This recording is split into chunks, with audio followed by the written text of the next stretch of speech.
Do greatly appreciate your patience and flexibility as we work to install some long overdue upgrades to the Pentagon press briefing room. Because we do not have internet or phone capability in this area of the Pentagon for a variety of reasons, our normal call-in options will not be available. So for those who have had to call in, we apologize for the inconvenience. However, we will aim to get our briefing transcripts and the audio up as quickly as possible for reporting purposes. We'll also aim to answer your questions through our DoD press desk when you send them to us. Moving forward, we'll look at ways to improve our briefing operations and the facilitation and expect that our regular press briefings will resume back in the press briefing room in middle to late May. So again, we appreciate your patience and flexibility and extend our thanks to the Department of the Air Force for allowing us to use Airman's Hall as our temporary briefing home. In other news, Secretary Austin returned yesterday from a very productive series of meetings in the Republic of Korea and the Philippines. The Secretary and his Korean counterpart, Minister Lee Jong-sup, jointly reaffirmed measures to enhance extended deterrence on the Korean Peninsula.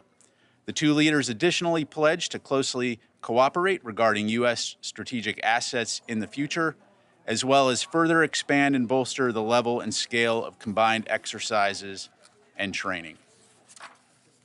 In the Philippines, Secretary Austin had his first in-person meeting with his counterpart, Secretary Galvez, and reiterated that the U.S. commitment to Philippine security is ironclad.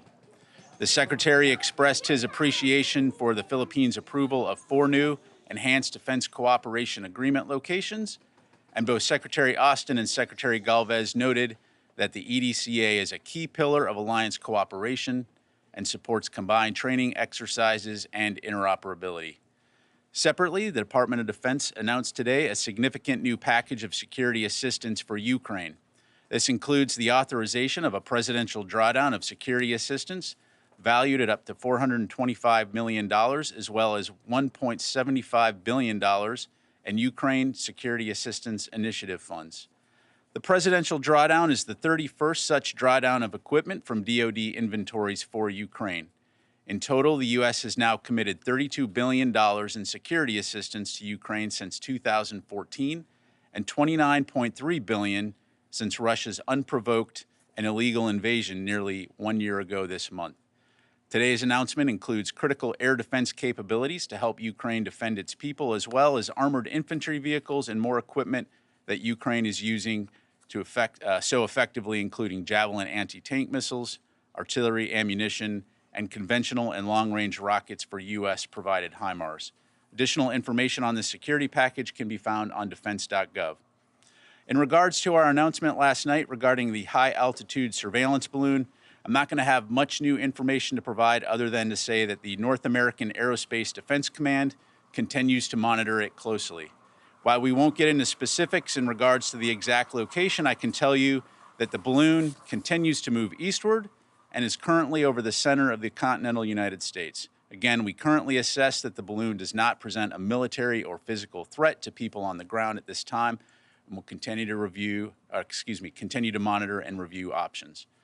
Finally, Secretary Austin will host a bilateral meeting today here in the Pentagon with Australian Deputy Prime Minister and Minister of Defense Richard Marles. The Secretary looks forward to discussing bilateral defense cooperation and our mutual security efforts within the Indo-Pacific region and beyond. A full readout of the engagement will post later today to defense.gov. And with that, we'll go ahead and move to your questions. We'll start with AP Tarakat. Hi, Pat. Thank you for doing this. China has said this is just a weather balloon that has veered off course. Why is the Pentagon convinced that this is a surveillance balloon? And then can you give us a little bit more on the status of the balloon? You said it's in the central U.S. What state? Do you have any guidance for people as they see this balloon, or they're trying to photograph it, or maybe try and interfere with it? Sure. Thanks, Tara. So first of all, we are aware of the PRC's statement. However, the fact is we know that it's a surveillance balloon, and I'm not going to be able to be more specific than that. We do know that the balloon has violated U.S. airspace and international law, which is unacceptable. And so we've conveyed this directly to the PRC at multiple levels. And in terms of specific locations, I'm not going to be able to go into specific locations, again, other than to say it's moving eastward at this time. Yeah, you had a follow-up? Well, just a quick follow-up on as people start to see the balloon, do you have any guidance for should they try not to interfere, not photograph? So the balloon is currently assessed to be at about 60,000 feet. So again, well above the range of civilian air traffic, or where civilian air traffic would normally fly. Certainly aware that there are cameras, civilian-owned commercial cameras that could spot this balloon. In terms of guidance to folks, again, this is something that NORAD is closely monitoring. We do assess at this time that it does not pose a physical threat, as I mentioned, to people on the ground. So we'll just leave it at that. Jennifer. General Ryder, who is controlling this balloon right now? Again, we know that this is a Chinese balloon, but beyond that, I'm not going to have specifics. But is it, you say that it's moving eastward and it's over the continental U.S., it's not over Montana anymore. Is the Chinese government controlling the movement of the balloon, or is it just floating with airstreams? Thanks, Jennifer. So I'm not going to go into any specific intelligence that we may have. Again, we know this is a Chinese balloon and that it has the ability to maneuver, but I'll just leave it at that. And once it's over a body of water, will you shoot it down? Again, right now we're monitoring the situation closely, reviewing options, but beyond that, I'm not going to have any additional information. We go to Tony. One quickie on the balloon. Can you confirm the photos that are out there that this is not the man in the moon and that is the actual balloon? Thanks, Tony. So certainly aware of photos being posted online. I'm not going to get into the business of confirming whether or not those are, where those photos come from. Again, I can tell you that the U.S. government, NORAD, is monitoring this closely, and we will continue to review options. How close was the U.S. to was the president to ordering a shoot down of the balloon? Yeah, so again, I'm not going to get into internal discussions within the White House. Again, right now we assess that there is no threat, a physical threat or military threat to people on the ground. So we're continuing to monitor, and we'll just leave it at that. Thank you. We go to Janie, and then we'll go to Rio. Thanks, General. Welcome to home. I have two questions. It's come on. Okay. In response to Secretary Austin's recent remarks that more U.S. strategic assets will come to the South Korea, North Korea warned of stronger provocations in the near future. What is your comment on this?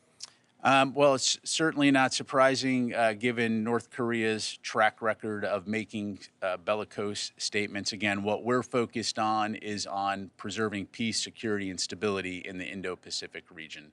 And so Secretary Austin's visit was an opportunity to, again, reaffirm our strong and close alliance with the Republic of Korea. And so that will remain our focus, is on working with South Korea and other nations in the region to deter aggression and ensure a free and open Indo-Pacific. One more. South Korea has announced that it will be test the high-powered monster ballistic missile with nuclear warhead level. This is a defense against North Korea's nuclear warhead. How do you agree with this? I'm sorry, Janie, I missed the first part of your question. Can you repeat that? South Korea has announced that it will be test a high-powered monster ballistic missile with the nuclear warhead levels. This is the defense against I don't North have anything Korea. on that. I'd refer you to the government of South Korea. Thank you. Let me go to Rio, and then I'll come back over here. Okay, thank you very much. Two questions on the Chinese balloon. So there is a speculation that Chinese balloon flew over Japanese airspace before reaching the U.S., continental U.S. Can you confirm that?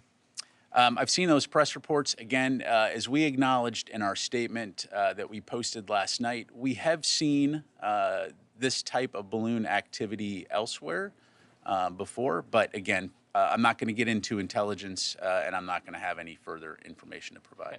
Secondly, how will this incident affect the Secretary's future engagement with Chinese counterpart to maintain the open lines of the communication? I think we've been very clear that we're always open to maintaining an open line of communication with the PRC, and in that regard, nothing has changed. Thank you. Let me go to Phil, and then I'll come over to Qasim. The position of the balloon classified? Phil, right now, what we're not going to do is get into a hour-by-hour location of the balloon. Again, we're monitoring it closely. As I mentioned, right now, it's over the center of the continental United States. That's about as specific as I'm going to get. But I understand it might be inconvenient, but does the public not have a right to know if a The balloon public is over their certainly state? has the ability to look up in the sky and see where the balloon is. Thank you. Qasim? General, you said the balloon is maneuverable. So does that mean that it's not drifting? So the balloon is maneuverable. Clearly, it's violated U.S. airspace, and again, we've communicated that fact to the PRC. If possible, can you tell us if the balloon, when it entered the U.S. airspace, has it changed its course in any way? The balloon has changed its course, which is again why we're monitoring it, but that's about as specific as I can get. Thank you. Go to Matt. So you've said at this point the balloon doesn't pose any risks to citizens. How is it that the U.S. can assess that, given that the balloon is at such an altitude, without actually getting eyes on it up close and assessing the equipment that's on board? And secondly, are there any alternatives being considered to shooting it down? Is there any option to take this balloon out of the sky intact to maybe get a better look at that equipment? Yeah. So again, this is a surveillance balloon, operating at about 60,000 feet. Clearly, we did a very close assessment in terms of what it's doing.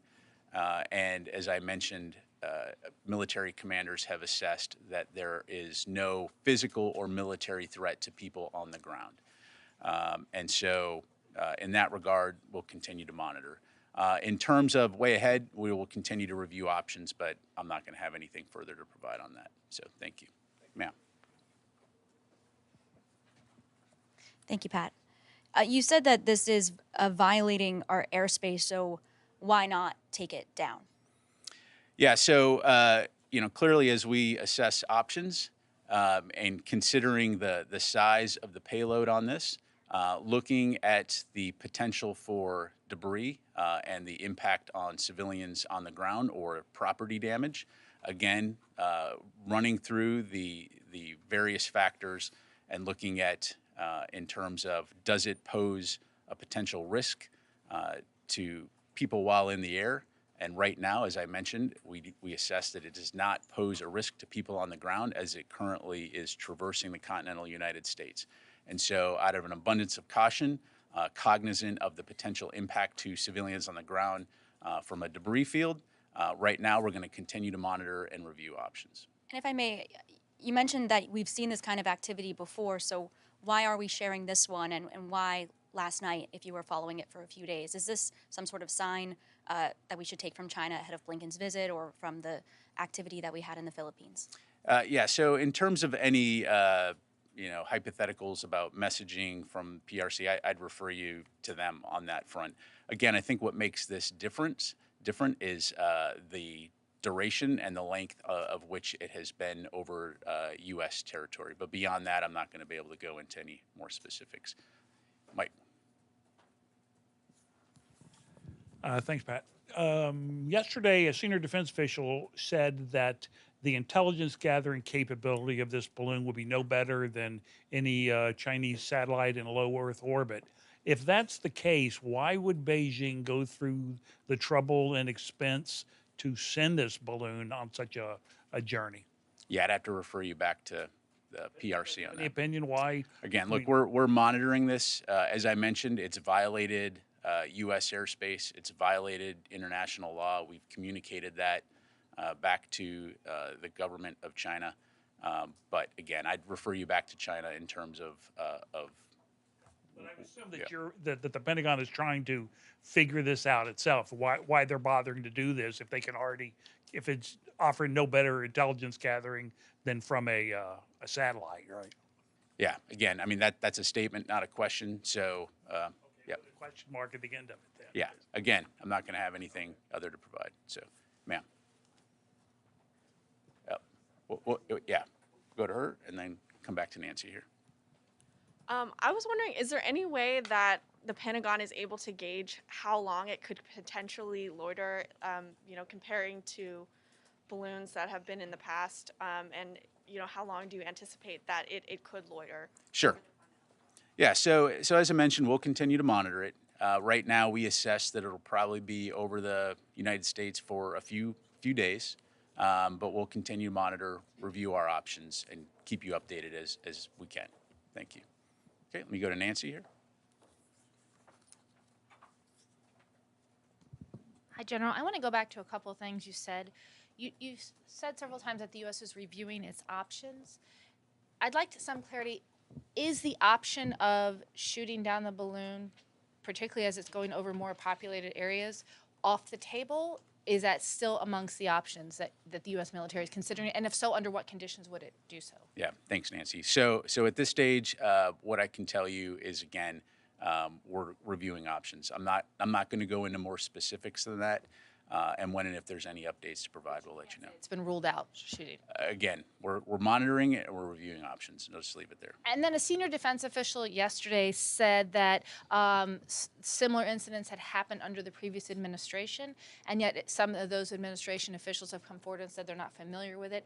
Is there any way you could give us more details on when it's happened, over whether it was over the continental U.S. or over U.S. territories? Is that something you could potentially take to provide the public more details about the extent that these things happen? So what I would tell you right now is that information is classified. I'm not able to provide it, other than I can confirm that there have been other incidents where balloons did come close to or cross over U.S. territory. I just want to reiterate something that Phil said earlier, that given that it's not classified and the public can see it, I just ask that you take the question that we have more specifics on where it is, given that there's no clear security reason by your own estimation in terms of keeping that information from the public. Sure. Yeah, absolutely. And again, we're just not going to get into an hour by hour where the balloon is. So we will do our best to keep you and the public informed in general terms on where the balloon is, and try to be helpful in that regard.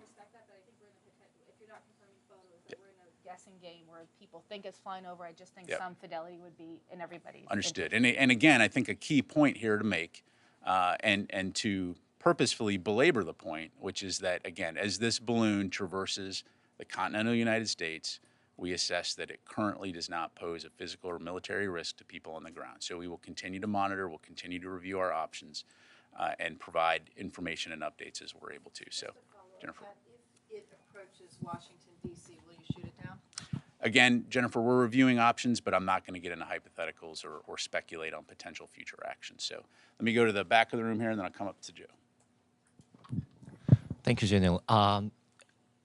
Thinking about the route of the balloon, was it impossible for the DoD to deal with the balloon before it reached to the airspace of the United States? Yeah, so we've been monitoring the balloon. We are aware. Again, as I mentioned, it is a maneuverable craft, and we continue to assess and make appropriate decisions based on how we're going to address, what we perceive as a potential threat or not. The safety and security of the American people is paramount, and so again, at this time, we assess that it does not pose a physical threat to people on the ground. We'll continue to monitor it, and we'll continue to review options. Thank you. Let me go ahead and go to Joe here, and then we'll come back to this side of the room. So you said that this is the first time this isn't the first time we've seen a balloon fly over the continental U.S. In the past, has it flown over other sensitive areas, such as military bases? You haven't been very specific. It's just the continental U.S. Yeah, no, I appreciate it. I haven't been very specific because that information is classified, and I'm just not going to be able to talk about it. So thank you. Idris. The Canadian Defense Ministry yesterday said they were tracking a second potential spy balloon. Are you tracking a second potential incident? And when the balloon was coming, I guess what I'm confused about is, when were there discussions to shoot down the balloon? Were there any discussions about shooting down the balloon when it was not over the United States, when it was potentially over international waters? Or were the discussions only when it entered U.S. airspace? Yeah, thanks, Idris. So on your first question, we are tracking one balloon. So in regards to statements by Canada, I'd refer you back to them on that. In terms of the discussions about whether or not to shoot down this balloon, that was an option, right? And so that was something that was taken into consideration.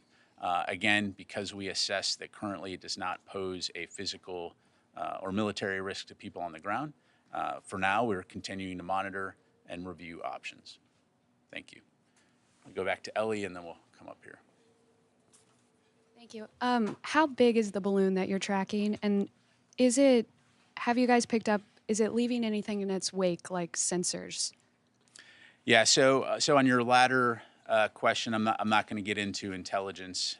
We do continue to monitor the balloon. We do know that it is a surveillance balloon. In terms of the size, I'm not able to get into the specifics other than to say that it is big enough that, again, in reviewing our approach, we do recognize that any potential debris field would be significant and potentially cause civilian injuries or deaths or significant property damage. So again, this is part of the calculus in terms of our overall assessment. But again, we'll continue to monitor it. We'll continue to review our options and keep you updated as able. Let me go here and then over to here. Thank you. Following up on the balloon question, during your conversation with the Chinese, have they indicated to you what is inside the balloon to prove the point that it's a civilian balloon or weather monitoring thing? And does that assessment differs from your assessment of what is inside the balloon, what it's trying to do? And secondly, on the India question, this week India and US launched a initiative on critical emerging technologies. This has quite a bit of defense component in it. Can you give us some more details about it and how it's going to strengthen, build up your relationship with India? Sure. On your second question, I'll have to take that because I just don't have that information in front of me. On the first question, I appreciate it. As I mentioned, we have contacted the PRC. I'm not going to get into their reaction. I'd refer you to them for that. But we have clearly communicated that this balloon is violating U.S. airspace and international law and that this is unacceptable. Thank you. Go over here and then go over here. Thank you, sir. Is the Pentagon looking at any possibility of maybe altering the course of the balloon to take it to a location where they could shoot it down in a rural area? Again, monitoring, we're reviewing options, but I'm not going to go into any further specifics. Thank you. Sir? Considering that this is a surveillance balloon, as you said, does it have ability to collect very sensitive data, given that it flies over nuclear sites in the state of Montana? Yeah, so again, I'm not going to get into intelligence. As we mentioned in our statement last night, once the balloon was detected, we acted immediately to protect against the collection of sensitive information, and I'll just leave it at that. Thank you. Phil? Is there any possibility that there's any nuclear or radioactive material aboard the balloon, or is there anything that's aboard the balloon that makes you believe that it could pose a risk if it were shot down?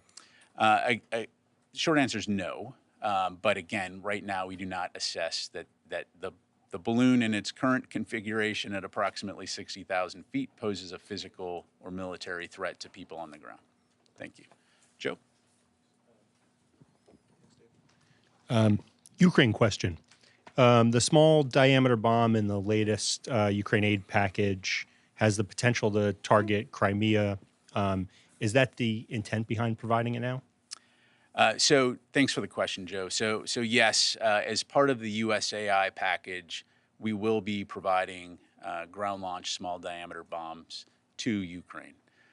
This gives them a longer range capability, long range fires capability that will enable them again to conduct operations in defense of their country and to take back their sovereign territory in Russian occupied areas. When it comes to Ukrainian plans on operations, clearly that is their decision. They are in the lead for those. So I'm not going to talk about or speculate about potential future operations.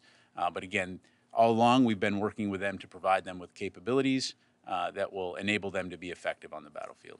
And just as a follow-up to that, can you talk specifically about this particular group of capabilities? How are they tailored to what's happening in Ukraine now? For instance, there's equipment that connects the various air defense systems. just can you speak to why this specific package now? Yeah, sure. So again, it's important to look at this from a evolution standpoint in terms of adapting to the conditions on the ground. And so we've been focused on several key areas in the last few months to support Ukraine, specifically air defense capabilities, armor capabilities, long-range fires capabilities, and then combined with training in order to enable them to have the ability to conduct combined arms. And so looking at things like further enhancing and enabling their integrated air defense, which I think everyone continues to watch with horror as Russia conducts aerial bombardment on civilian targets throughout Ukraine. So working with them in those areas, but also through the combined arms training, enabling them to be able to change the equation on the front lines, not only defend their territory, but take back sovereign territory. Thank you, Tony. That one. Within in the announcement, there's a one line that says precision guided rockets. Is that the ground launched? That is the ground launch small diameter bomb. Thank you. Yep. Okay, Tara.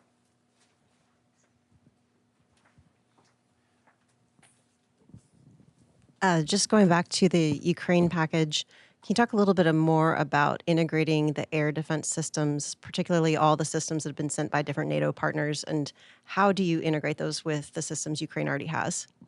Yeah, so without going into operationally sensitive matters, broadly speaking, so a couple of things. So first of all, it's important to recognize that the Ukrainians already have done a fairly remarkable job of protecting, of employing the air defense capabilities that they have. That said, we do recognize that as they take these new pieces and parts and integrate it into their system, continued support is required. And so we consult regularly with the Ukrainians and our international allies and partners on how they can best integrate those systems. So that is ongoing work. But again, they've been doing a pretty remarkable job of intercepting Russian missiles and drones. Thank you. All right, time for just a couple more. Oren? Two questions on the balloon. First, on maneuverability. Can it maneuver up and down as well as laterally? In other words, turn as well as change altitude? And in terms of tracking, how are you tracking this? Is it radar? Is it aircraft? And is it continuous tracking, or is it more intermittent than that? Yeah, thanks, Oren. So beyond saying that we are continuously tracking the balloon, I'm not going to go into the specifics in terms of how we track, other than to say that we have multiple means at our disposal to do that.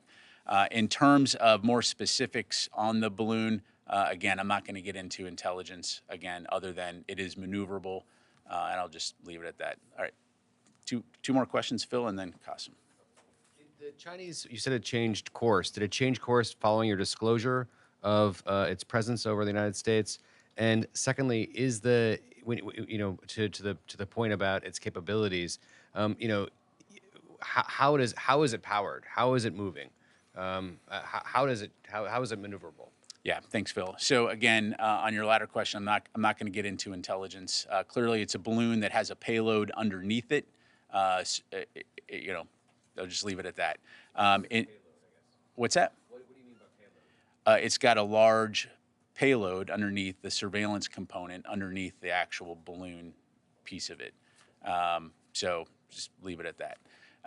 And then in terms of the maneuverability, again, all I can say right now is at this point, again, it's moving eastward across the United States, currently over about the central United States. I don't have that information. Yep. Clarify payload. That sounds like munitions or something that would pose a threat to. No, US again, citizens. it is a surveillance balloon, right? So there is a surveillance capability underneath this large balloon, right? So look at a blimp. A blimp has a basket, right? So there's a basket underneath it, in layman's terms. So again, large enough to be concerning if there were a debris field. So, all right, Qasim, last question. Has there been any mill-to-mill communication with China with respect to the balloon? Again, we've communicated at multiple levels, and I'll just leave it at that. Okay. Sorry, Pat, I don't mean to say, but is it munitions? It is a surveillance balloon. Yeah. again, does not pose, we currently assess it does not pose a physical or military risk to people on the ground. Okay, what could payload that? Is it an engine? I'm trying Again, to I can't go into more details. So, okay, thank you very much, everybody. Appreciate it.